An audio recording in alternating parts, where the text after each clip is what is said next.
semua. Kemarin ada beberapa pertanyaan sebenarnya sih dari tuh live sama teman-teman tuh, ada yang tanya soal sosial media, bukan marketplace apa yang relevan ketika saya mau jual ini dan ini. Mulai dari baju ya, kalau nggak salah baju, laptop, HP, terus motor lain sebagainya. Sebenarnya gini sih teman-teman, ini dari penglihatan gue ya secara pribadi. Sebenarnya memang secara umum marketplace adalah toko online. Marketplace adalah toko online di mana yang berfungsi untuk menjadikan tempat teman-teman untuk berjualan. Tidak harus ada toko secara fisik seperti itu. Nah, tapi memang untuk sekarang tuh fokus daripada marketplace itu terbagi-bagi. Ini menurut pandanganku secara pribadi ya. Mungkin teman-teman yang merasakan juga bisa bantu komentar di kolom bawah ya. Nah, yang pertama itu dari segi target pasar. Aku melihat bahwasannya memang posisinya Lazada, Shopee, Tokopedia, terus kemudian OLX, 4 marketplace ini yang sangat besar ya. Aku jangan dulu bilang soal Amazon ya. Amazon siapa sih yang nggak kenal, tapi 4 ini dulu. Karena kenapa? 4 ini yang paling sering dipakai di di Indonesia. Yang pertama itu adalah Lazada. Lazada ini adalah marketplace untuk penjualan produk. Dia lebih kepada baju, terus kemudian fashion lah secara umum. Memang Lazada bisa bilang salah satu yang paling unggul. Mengapa? Dengan fitur promonya, dengan live-nya dan lain sebagainya. Maka ketika seseorang audiens mau membeli produk-produk seperti pakaian, kadang pilihan pertama itu adalah Lazada. Nah, di Lazada kan kita tahu bersama bahwasanya memang lebih banyak orang menjual produk-produk fashion ataupun juga interior ruangan seperti kayak pewangi ruangan dan lain sebagainya. Itu memang di Lazada itu lumayan besar kayak gitu. Terus sebenarnya teman-teman, kalau kita kaji lebih lanjut, di Lazada itu ada beberapa poin di mana targetnya itu ketika kita menjual pakaian lebih besar ketika daripada kita menjual motor atau lain sebagainya. Nah, mungkin memang trust daripada Lazada kepada masyarakat kita itu memang lebih kepada untuk mau beli baju, pakaian, terus kemudian juga perabotan rumah dan sebagainya di Lazada. Yang kedua itu adalah Shopee. Nah, siapa sih yang gak kenal Shopee ya? Sepakat sih kalau ada yang bilang fashionable. Shopee adalah buat marketplace untuk penjualan fashion, baju dan lain sebagainya yang sedang tren. Saya sepakat dengan itu. Karena kenapa? Dengan fitur baru Shopee seperti Shopee Pay lain sebagainya, Shopee Later, itu tuh membuat Pay Later ya maaf, itu tuh membuat kita kayak betul-betul orang tidak punya duit masih bisa membeli gitu loh.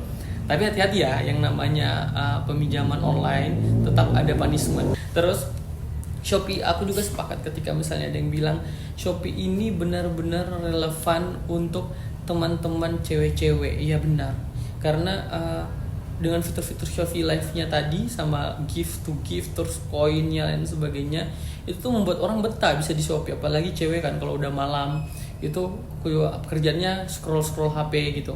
Nah, kadang tuh malah scroll Shopee, bener nggak sih, untuk mereka pembelian lain sebagainya. Yang ketiga adalah Tokopedia. Saya sepakat kalau misalnya ada yang bilang ini adalah marketplace-nya laki-laki. Saya sepakat ketika ada yang bilang kayak gitu. Kenapa? Karena di Tokopedia itu penjualan digital paling terbesar dan paling banyak di Indonesia. Yang pertama penjualan jam tangan, terus kemudian HP, terus kemudian laptop. Itu luar biasa banget kalau di Tokopedia. Kemarin teman saya sempat beli iPhone 15 ya. Saya kira, hati-hati nih, bisa jadi penipuan apalagi dengan harga segitu kan.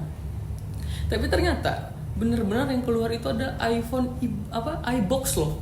Benar-benar iBox. Aku kira tuh Inter atau tidak Inter lah lain sebagainya, atau WiFi only. Ternyata enggak, itu benar-benar iBox. Dan aku rasa kayak wow, keren ya, bisa membangun trust dari segi penjualan dengan harga segitu tuh di Tokopedia tuh luar biasa banget.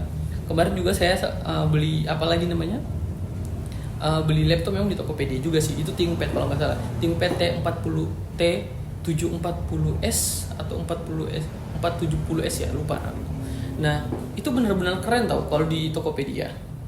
Terus apalagi dengan fitur juga Tokopedia yang betul-betul memukau untuk sekiranya teman-teman meng-scroll dan sebagainya, itu menurutku nggak kalah saing sih. Terus yang keempat itu adalah OLX. OLX adalah marketplace-nya bapak-bapak. Kenapa aku bilang bapak-bapak? Karena di OLX itu kebanyakan tuh orang penjualan rumah, penjualan motor, mobil itu di OLX. Serius, karena aku nggak tahu ya, mungkin apa karena memang pengiriman atau kargonya itu memang lebih kepada pengirimannya lebih kepada yang besar dan sebagainya. Memang tuh OLX itu salah satu penjualan motor sama mobil yang paling besar ya di Indonesia ya. Kemarin soalnya apalagi namanya bos saya itu sempat bilang kalau misalnya mau beli motor dan sebagainya di OLX, dan saya bingung, kok di OLX? Sebenarnya OLX ini apa? Saya belum terlalu lama untuk mengeksplor OLX, dan ternyata OLX itu adalah penjualan besar untuk mobil, motor, itu OLX yang paling luar biasa banget, dan untuk trustnya udah terjamin pokoknya. Nah, mungkin itu ya guys ya, 4 marketplace dengan fungsi-fungsi yang berbeda, nggak fungsi sih, lebih kepada target pasarnya ya yang berbeda. Mungkin itu bisa menjadi patokan, atau mungkin bisa menjadi edukasi buat teman-teman. Mungkin ada yang pendapat lain, silahkan komen di kolom komentar ya. Terima kasih guys.